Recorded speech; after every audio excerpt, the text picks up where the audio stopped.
Good morning बच्चों। चलिए निकालिए क्लास 6 और आज हम लोग पढ़ेंगे लेसन नंबर 14 गिल्लू। महादेवी वर्मा का संस्मरण है ना।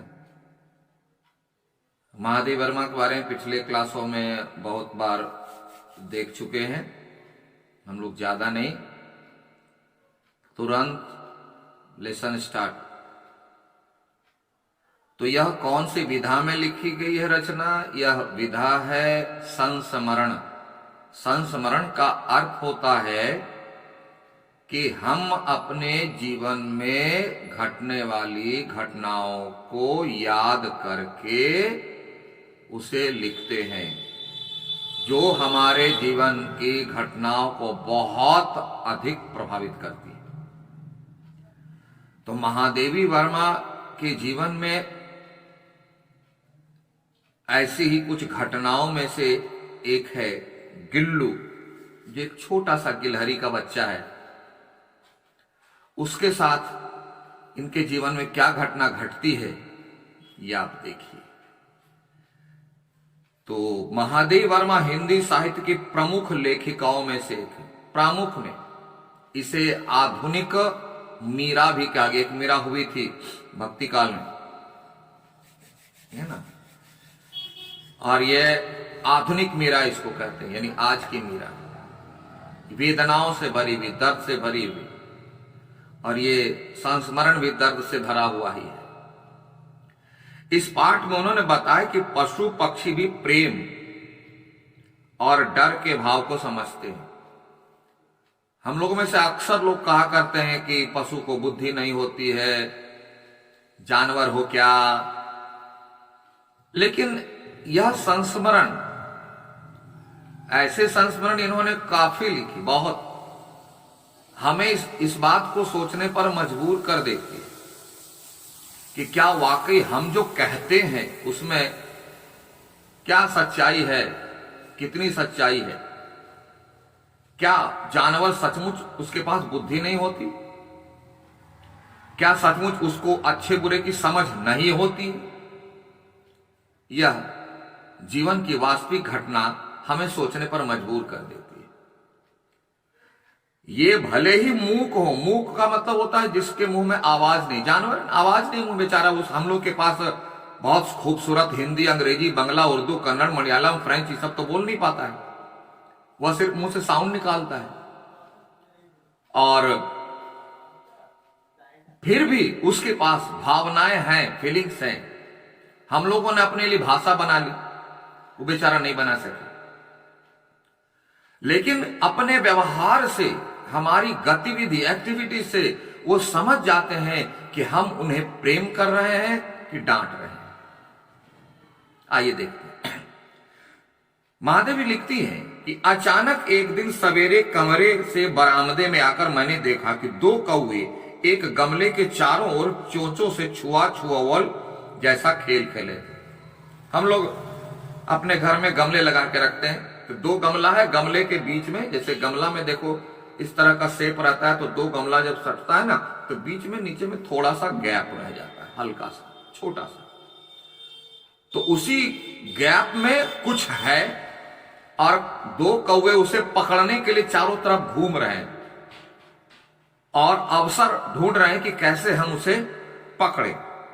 तो लग रहा है कि 2 कौवे मिलकर खेल खेल रहे हैं। महादेवी को लगा, निकट जाकर देखा, लेकिन जब वो नजदीक जाकर देखती है तो गिलहरी का छोटा सा बच्चा, वह जो है संभवतः, यानी लगता है ऐसा कि घोंसले से गिर पड़ा है और कौवे जिसमें सुलभ आहार खोज रहे हैं। सुलभ आहार, आसानी से मिलने वाला भोजन। बोला हा, कितना सुंदर भोजन है, एकदम ताजा ताजा, सॉफ्ट सॉफ्ट, मुलायम मुलायम, गिलहरी के बच्चे को खाने के लिए। अरे इतना छोटा सा बच्चा घोंसले से गिर गया। अब वो धीरे धीरे आकर 2 गमले के बीच में अपने आप को छिपाए हुए, और दोनों कौवा जो सोच रहा है सुबह सुबह बहुत अच्छा नाश्ता मिला है, ताजा ताजा, अब उसको पकड़कर खाने के लिए 2 कौवे आप चारों तरफ घूम रहे हैं। और महादेवी को तो सबको पता है जो हिंदी पढ़ने वाला विद्यार्थी है वो पता है कि महादेवी कितनी दयालु है। उसको उठा ली।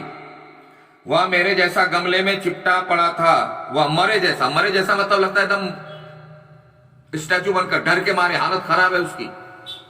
वो गमले में चिपट गया था, इतना छोटा था कि उस गैप में कौवे की चोंच नहीं जा पा रही थी और वो डर के मारे निकल नहीं पा रहा था। सबने कहा, मैंने महादेवी क्या कि उस बच्चे को निकाल ली और निकाल करके उसका इलाज करना शुरू कर दी बचाने के लिए।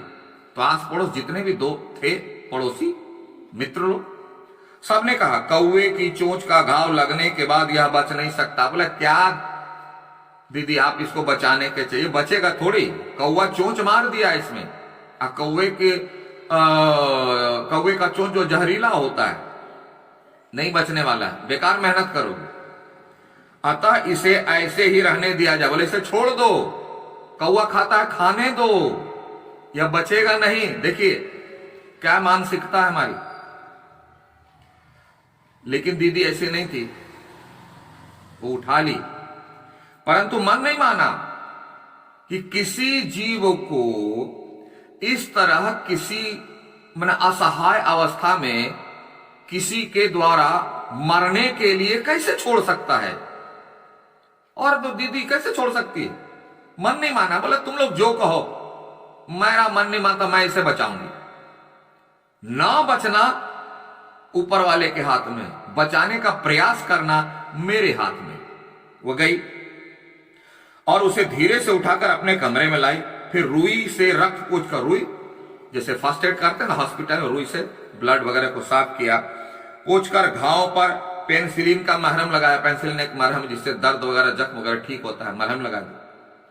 रुई की पतली बत्ती में दूध भिगोकर जैसे तैसे उसके नन्हे से मुंह में लगाई। अब उतना छोटा बच्चा है, उसको उसकी माँ तो बिछड़ के कहाँ है ऊपर नहीं पता नहीं, कैसे खाई। तो रुई को दूध में भिगो करके एक एक बूंद कर करके उसके मुंह में देना शुरू की महादेवी। पर मुंह खुल न सका, डर के मारे उसकी इतनी हालत खराब थी और कौवा चोंच भी मार दिया था। फिजिकली मेंटली दोनों तरफ से बहुत भयंकर डरी थी गिलहरी, और दूध की बूंदें दोनों ओर लुढ़क गई। लेकिन वह डर के मारे बेहोश थी, मुंह खुले, मुंह में डालती थी दूध, इधर लुढ़क जाता था, इधर लुढ़क जाता था, मुंह के अंदर जाता ही नहीं। तो क्या हुआ, कई घंटे के इलाज के बाद ट्रीटमेंट अपने महादेवी जारी कर दी है ना। कई घंटे इलाज के बाद उसके मुंह में एक बूंद पानी टपकाया जाता। थोड़ा सा जब हिली डुली, थोड़ा एहसास हुआ, मुंह खोली तो एक बूंद उसमें पानी टपकाया जा सका। तीसरे दिन, यानी 2 दिन कंप्लीट हो गया, गुजर गया। तीसरे दिन वह इतना अच्छा और आश्वस्त हो गया कि मेरी उंगली अपने 2 नन्हे पंजों से पकड़कर नीले कांच की मोतियों जैसी आंखों से इधर उधर देखने लगा, उंगली पकड़ के। ठीक हो गया, ठीक हो गई वह, जिसे बोला था ठीक नहीं होगा, मरने दो। महादेवी का स्नेह, प्रेम, इलाज, सेवा, शुश्रूषा जिंदा कर।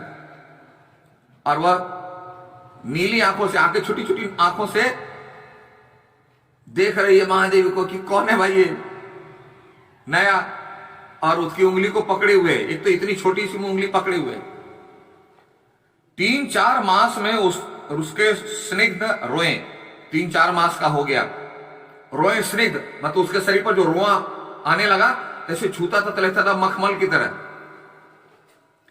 झब्बेदार पूंछ में भी रोए निकलने लगे।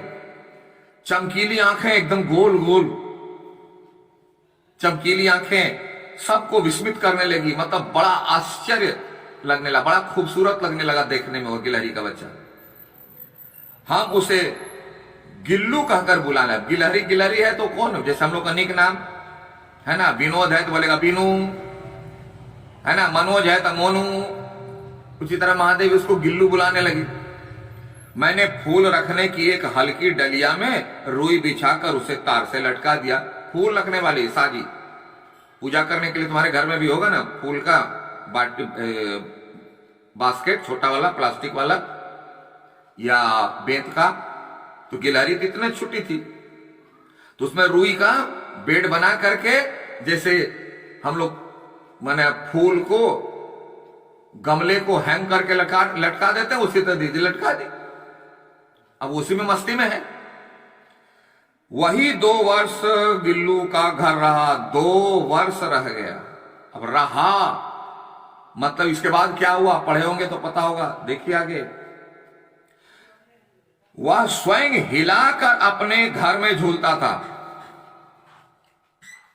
हमको कोई हिला नहीं रहा, मैं चेयर पर खुद झूल रहा हूं। उसी तरह गिल्लू जाना तो उसको कोई झूलाएगा नहीं, वो अपने हैंग तो किया हुआ था, वो खुद झूल रहा है, मस्ती ले रहा है।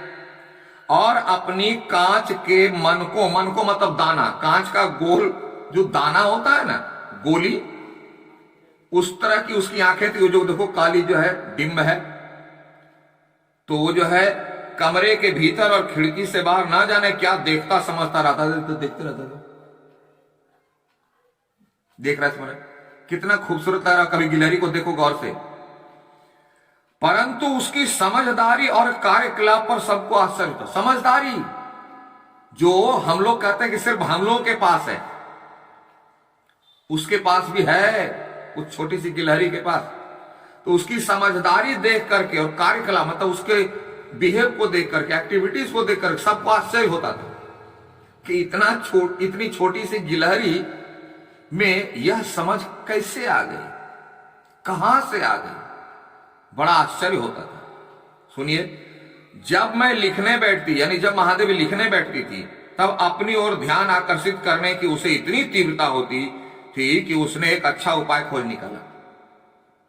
हम लोग भी जो है ना, तुम लोग पर कोई अटेंशन नहीं देता है ना, तो तुम लोग चिल्लाते हो, छोटा बच्चा चिल्लाता है ताकि उसकी ओर देखे। गिलहरी इतनी छोटी, वह भी चाहती थी कि महादेव वर्मा उसकी ओर देखे, और जब नहीं देखती थी तो दीदी को देखने को मजबूर करने के लिए उपाय लगा दी। क्या उपाय लगा दी, इतना सा सुन लीजिए। वह मेरे पैर तक आकर सर्र से पर्दे पर चढ़ जाता।